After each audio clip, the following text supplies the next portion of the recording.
नमस्कार, मी स्वामिनी ब्लॉग्सच्या आजच्या व्हिडिओमध्ये तुमच्या सगळ्यांचं मी मनापासून स्वागत करते। ही फोटो फ्रेम तयार करण्यासाठी मी इकडे कार्डबोर्ड घेतलेला आहे।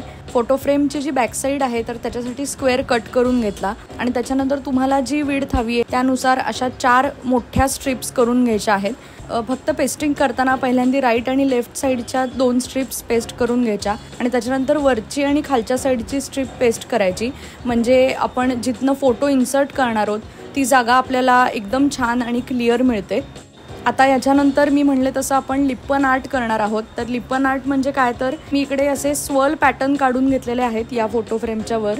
या स्वर्ल पॅटर्न वरती मी मोल्डेड क्ले वापरून याचं एक स्ट्रक्चर बनवणार आहे। आपण ज्या पद्धतीने लिप्पन आर्ट करतो आणि ते जसं डिझाईन असतं त्याप्रमाणे आपण पेस्टिंग करत जातो त्या सगळ्या मोल्डेड क्लेचं, तसंच मी हा एकच स्वर्ल पॅटर्न इकडे निवडलेला आहे आणि त्या स्वर्ल पॅटर्नवरती मी एक एक करून हा मोल्डेड क्ले पेस्ट करणार आहे। त्याची जी प्रोसेस आहे ती मी थोडीशी आधी स्लो दाखवण्याचा प्रयत्न केलेला आहे व्हिडिओमध्ये। नुकताच मी खास बिगिनर लोकांसाठी लिप्पन आर्ट कशा पद्धतीने करायचं हे एका पूर्ण व्हिडिओमध्ये सांगितलेलं आहे। त्याची लिंक मी वरती आय बटनमध्ये देते, तो व्हिडिओ पूर्ण बघा, म्हणजे तुम्हाला लक्षात येईल की साधारण जे आपल्याला मटेरियल वापरायचं आहे, कशा पद्धतीने हा मोल्डेड क्ले आपल्याला मिक्स करायचा आहे, तर ते सगळं डिटेलमध्ये मी त्या व्हिडिओमध्ये बोललेली आहे।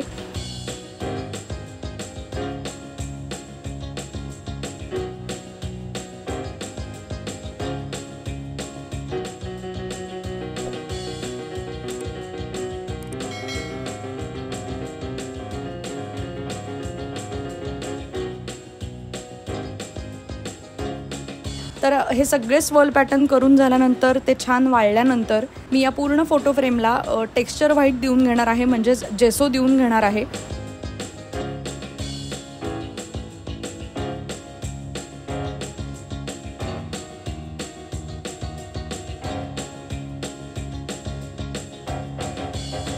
आता हे जे आपण स्वर्ल पॅटर्न तयार केलेले आहेत मोल्डेड क्ले वापरून, फक्त त्याला मी कलर देणार आहे। तर त्यासाठी ऑरेंज आणि रेड असं कॉम्बिनेशन घेतलेलं आहे। मी इकडे हा छोटा स्पंज वापरतेय। तुमच्याकडे जर स्पंज नसेल तर तुम्ही ब्रशचा सुद्धा वापर करू शकता। जास्तीत जास्त ब्राईट कलर्स जेव्हा आपण अशा DIYs मध्ये वापरतो तेव्हा ते DIYs खूप छान दिसतात। मी प्रत्येक व्हिडिओमध्ये हे सांगत असते की कलर कॉम्बिनेशन खूप महत्त्वाचं आहे। कलर स्कीम तुम्ही कुठली निवडता यावरती तुम्ही जी वस्तू तयार करताय तर ती वस्तू अजून छान दिसणार आहे। व्हिडिओमध्ये तुम्हाला दिसत असेल मी थोडासा ऑरेंज कलर बेसला देतेय आणि शॅडोज टाकण्याचा प्रयत्न करतेय रेड कलर वापरून। त्यामुळे असं मी प्रत्येक स्वर्लला केलेला आहे। पहिल्यांदा थोडासा ऑरेंज देतेय आणि त्याच्यानंतर मध्ये मध्ये मी रेडचे पॅच देतेय। आता मी इकडे म्हणलं तसं की आपण लिप्पन आर्टचा इथे वापर केलेला आहे। तुम्हाला पूर्णच लिप्पन आर्टचा या फोटो फ्रेमला लुक द्यायचा असेल तर तुम्ही मध्ये जी व्हाईट स्पेस आहे तर तिथे तुम्ही मिरर्स ॲड करू शकता। मी इकडे ही फोटो फ्रेम असं ठेवण्याचं कारण म्हणजे मला हा स्वर्ल पॅटर्नचा जो 3D लुक आहे तो मला तसाच ठेवायचा होता, त्यामुळे मी तो तसा ठेवलेला आहे। पण तुम्हाला मिरर्स वापरायचे असतील किंवा तुम्हाला डॉट मंडाला करायचं असेल तर ते सुद्धा तुम्ही करू शकता, जे आपण लिप्पन आर्टमध्ये वापरतो।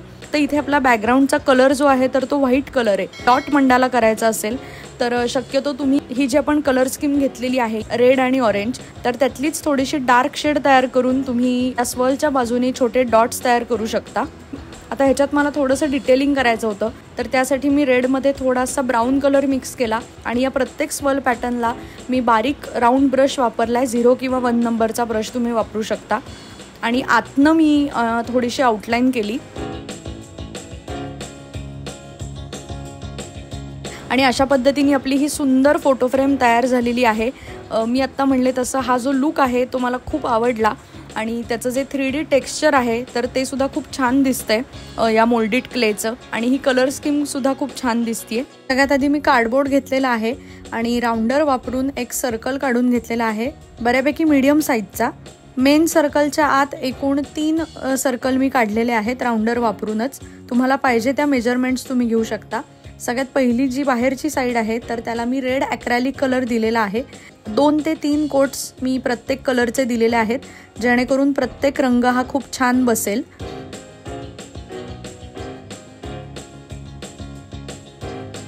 दुसऱ्या सर्कलला मी स्काय ब्लू कलर दिलेला आहे।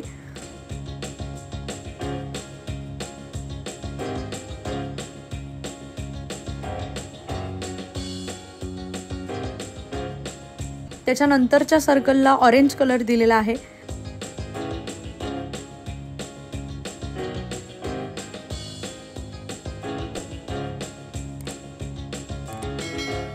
आणि सगळ्यात मध्ये जो सर्कल आहे छोट्या साईजचा त्याला मी येलो कलर दिलेला आहे. त्याच्यानंतर माझ्याकडे हे असे ब्रश पेन्स आहेत. नॉर्मल ब्लॅक स्केच पेन सुद्धा वापरू शकता किंवा तुमच्याकडे जर ब्राऊन कलर असेल ॲक्रेलिकमध्ये तो तुम्ही वापरू शकता. रेड सर्कलच्या साईडनी मी थोडीशी अशी शॅडो टाकलेली आहे ब्राऊन कलर वापरून. त्यानंतर मी हा जो ब्लू कलरचा सर्कल आहे तर त्याला मी व्हाईट कलरनी आउटलाईन केलेली आहे, व्हाईट ॲक्रेलिक कलर. आणि आता या रेड सर्कलवरती मी व्हाईट ॲक्रेलिक कलर वापरूनच असं डिझाईन करणार आहे. मी फक्त छोट्या साईजच्या अशा लाईन्स काढलेल्या आहेत.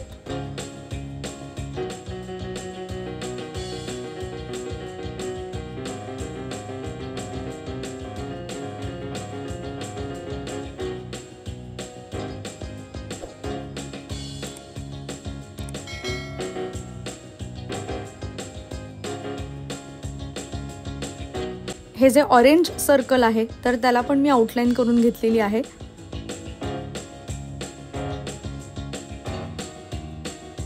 आणि सगळ्यात लास्ट येलो जे सर्कल आहे त्याला पण मी व्हाईट ॲक्रेलिक कलरनी आउटलाईन केलेली आहे.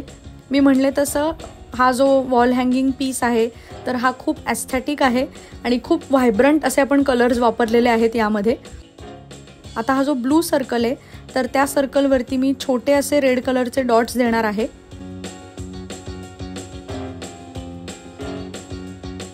हे जे रेड डॉट्स आहेत तर त्याची साईज बऱ्यापैकी मोठी आहे, खूपही छोटे डॉट्स नाही आहेत हे.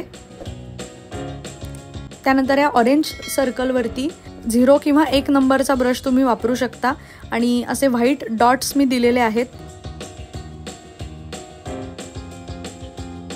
आणि हा जो येलो सर्कल आहे तर त्यामध्ये मी रेड कलर वापरून असं हार्ट काढलेला आहे.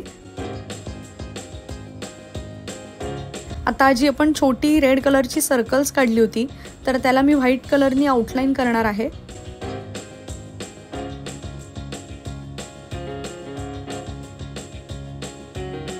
ही सर्कल्स आउटलाईन करून झाल्यानंतर जे रेड हार्ट काढलेला आहे तर त्याला सुद्धा मी व्हाईट ॲक्रेलिक कलरनी आउटलाईन करून घेणार आहे. आता आपला मेन जो कलरिंगचा पार्ट आहे तो पूर्ण झालेला आहे. यानंतर माझ्याकडे ही अशी ग्रीन कलरमध्ये डेकोरेटिव्ह थ्रेड आहे तर ती मी अशी लावून घेतलेली आहे. त्याला खाली माझ्याकडे असा वेल्वेटचा एक पीस होता तो लावला. त्यानंतर रेड कलरमध्ये मी हा पॉम्पॉम वापरलेला आहे आणि अशा पद्धतीने ही आपली खूप क्यूट अशी वॉल हँगिंग क्राफ्ट आयडिया तयार झालेली आहे.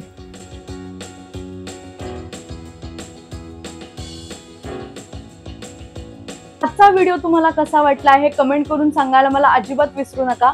त्याचबरोबर हा व्हिडिओ जर तुम्हाला आवडला असेल तर व्हिडिओला लाईक करा. तुमच्या सगळ्या मित्रमैत्रिणींना, नातेवाईकांना हा व्हिडिओ जास्तीत जास्त शेअर करा आणि स्वामिनी ब्लॉग्स या यूट्यूब चॅनलला नक्की सबस्क्राईब करा. आपण भेटूया पुढच्या व्हिडिओमध्ये. Till then bye bye.